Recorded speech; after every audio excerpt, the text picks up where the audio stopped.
आपने देखा होगा कि जो हमारा भारत है इसको आजाद कराने में भी सबसे ज्यादा अगर योगदान रहा है वो शिक्षक का रहा है। अगर शिक्षक अपने अधिकारों के लिए नहीं बोलेगा तो अपने अधिकारों के लिए कौन बोलेगा।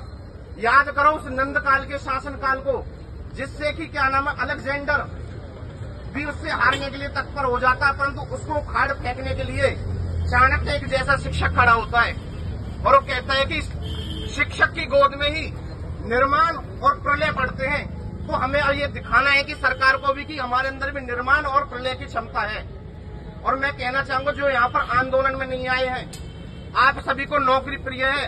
हमारे घर में भी हमारी माताएं, हमारी बहनें हैं और हम भी उनको छोड़कर यहाँ पर आए हैं। क्या शिक्षक हमारे उसमें, मैं खुद एक शिक्षक हूँ, हम एक बहुत ही अच्छा पाठ पढ़ाएं, साथ ही हाथ बढ़ाना, एक अकेला थक जाएगा, मिलकर बोझ उठाना, कल गैरों की खातिर आज अपनी खातिर करना।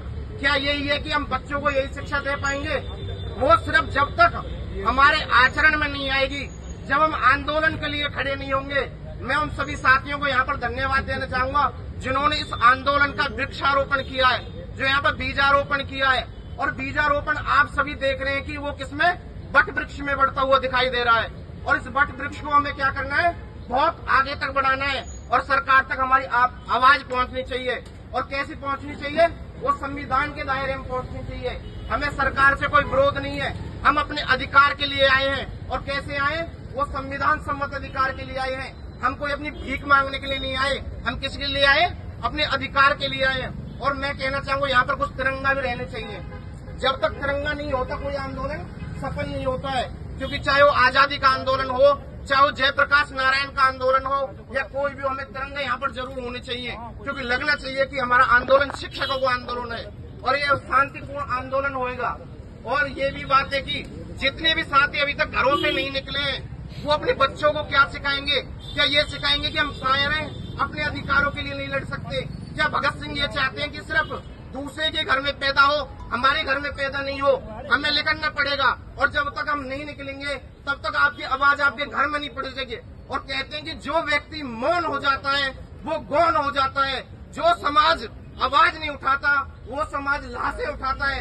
क्या आप अपनी लाशें उठाने के लिए तैयार हो रहे हो? कहते हैं अगर उसूलों पर आंच आए तो टकराना जरूरी है, उसूलों पर आंच आए तो टकराना जरूरी है। अगर आप जिंदा हो तो जिंदा नजर आना जरूरी है। कि आप मरे हुए व्यक्ति और आप में क्या अंतर रह जाता है जब आप अपने अधिकारों के लिए, क्योंकि आपको जो नींव तैयार करनी है वो राष्ट्र की तैयार करनी है और राष्ट्र को मजबूत करने के लिए आप छात्र तैयार करेंगे।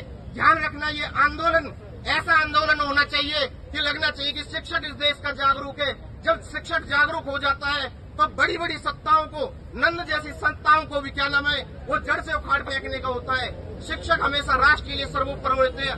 आपने बसों की लाइनों के पीछे देखा होगा जिसमें विद्यार्थियों के छात्र राष्ट्र की अनमोल निधि है, परंतु राष्ट्र को और छात्र को बनाने के लिए कौन आगे आता है? वो शिक्षक आगे आता है।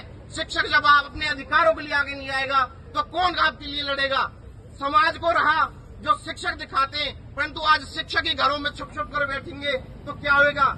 संस्कृत में एक श्लोक आता है कि नृत्वम दुर्लभम लोके विद्यातस्तु दुर्लभा कवित्वम दुर्लभम तत्र शक्तिस्तु दुर्लभा। कहते हैं कि 84 लाख योनियां हैं और 84 लाख योनियों में जो सबसे श्रेष्ठ योनि है वो मनुष्य योनि है। और मनुष्य योनि में भी जो सबसे श्रेष्ठ माने जाते हैं वो शिक्षक होते हैं। अगर शिक्षक ही निस्तेज हो जाएंगे, हतोत्साहित हो जाएंगे तो इस समाज को राह कौन दिखाएगा? मैं खुद अपने परिवार को छोड़ के आया हूँ, मेरी दिल्ली विश्वविद्यालय में क्लासें चलती हैं, मैं उनको छोड़ के आया हूँ। क्यों आया हूँ? क्योंकि राष्ट्र को चाहना चाहिए।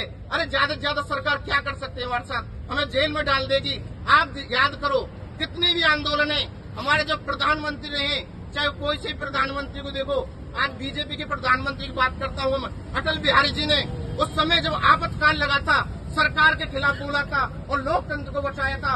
हमारी जो मांग है कोई गैर संवैधानिक नहीं है। हमारी मांग है, हम 1 साल से शांतिपूर्ण रूप से अपने घरों में बैठे थे। हमने कभी किसी की नहीं किया और अब हमारी तरफ से किसी को कोई ऐसी उपद्रव वाली चीज नहीं है जो कि हमने सरकार के खिलाफ कुछ बोला है। हम अपनी मांग लेके आए हैं और अपनी मांग के माध्यम से ये कहना चाहते हैं कि हमारी जो भर्ती है उसे जल्दी से जल्दी करो। और क्यों करो? क्योंकि हम भी अपने राष्ट्र के योगदान देना चाहते हैं। जिस प्रकार से आप इस भारत को विश्व गुरु बनाना चाहते हो, तो विश्व गुरु का सपना कैसे होगा जब आप गुरुओं को जब शिक्षक नहीं बनने देंगे, जब आप गुरुओं को शिक्षक नहीं बनने देंगे, आप समय पे टीजीटी नहीं देंगे, आप चांद तक की बात पहुंचाने की कोशिश करते हो, परंतु आप हमें जमीन पर स्तर पर विद्यालय में नहीं जाने दे रहे हो। तो मैं सरकार से निवेदन करना चाहूंगा, आप जितनी जल्दी हो सके